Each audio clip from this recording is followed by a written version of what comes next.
மாட்டுக்கு artificial insemination பண்றது ஓகேவா இல்ல விதைக்காலை வச்சு பண்றது பெஸ்டாங்கிறது? சார் இப்ப நிறைய பேர் வந்து மக்கள்லாம் வந்து லாபகரத்தை நோக்கி வந்துட்டு இப்ப ஆர்டிபிஷியல் இன்செமினேஷனை நோக்கி நிறைய பேர் பண்றாங்க.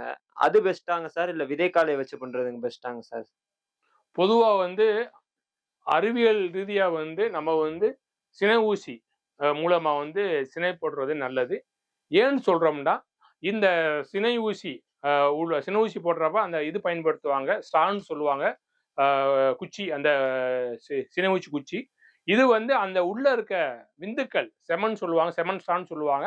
அந்த விந்துக்கள் வந்து சாதாரண முறையில் ரெடி பண்றது கிடையாது. அதுக்கு முன்னாடி எந்த மாட்டுல இருந்து அந்த விந்துக்களை எடுத்து அது வந்து அந்த சினை ஊசிக்கு ரெடி பண்றாங்களோ அந்த மாடுகள் வந்து பல்வேறு ஆய்வுகள் உட்படுவாங்க. உட்படுத்த பின்னாடி அந்த மாடை வந்து செலக்ட் பண்ணுவாங்க. அதுக்கு வந்து முக்கியமா வந்து என்னென்ன நோய்கள் இருக்குது, நோய்கள் இல்லாம ஸ்கிரீன் பண்ணுவாங்க. நல்ல ஒரு ஆரோக்கியமான மாடை செலக்ட் பண்ணுவாங்க, காளையை செலக்ட் பண்ணுவாங்க. அது ஒரு பாயிண்ட். அது மட்டும் இல்ல, அந்த காளையின் மூதாதைகள் பண்புகளாம் பார்ப்பாங்க. ஏன்னா அவங்க அம்மா அப்பா, அவங்க அம்மா வந்து எவ்வளவு பால் கொடுத்துச்சு, அந்த அந்த அவங்க அம்மா எவ்வளவு பால் கொடுத்துச்சு, இதெல்லாம் வந்து பெடிகிரி செலக்ஷன் சொல்லுவாங்க. அந்த மூதாதையரை எல்லாமே கேட்டு அறிந்து கொண்டு அப்புறம் இந்த காளைகளுக்கு நோய்கள் என்ன கண்டு ஸ்கிரீன் பண்ணி தடுப்பூசி செலுத்தி அதுக்கப்புறம் அதுக்கு வந்து அந்த விந்துக்கள் எண்ணிக்கை வந்து சரியா இருக்கான்ட்டு ஃபர்ஸ்ட் டெஸ்ட் பண்ணுவாங்க. அந்த விந்துக்கள் வந்து மூவ் பண்றது சரியா இருக்குன்னு பார்ப்பாங்க. இது எல்லா தேர்வுகளும் செஞ்ச பின்னாடியே வந்து அந்த சென ஊசியானது அந்த குச்சி ஸ்ட்ரா வந்து ரெடி பண்ணுவாங்க.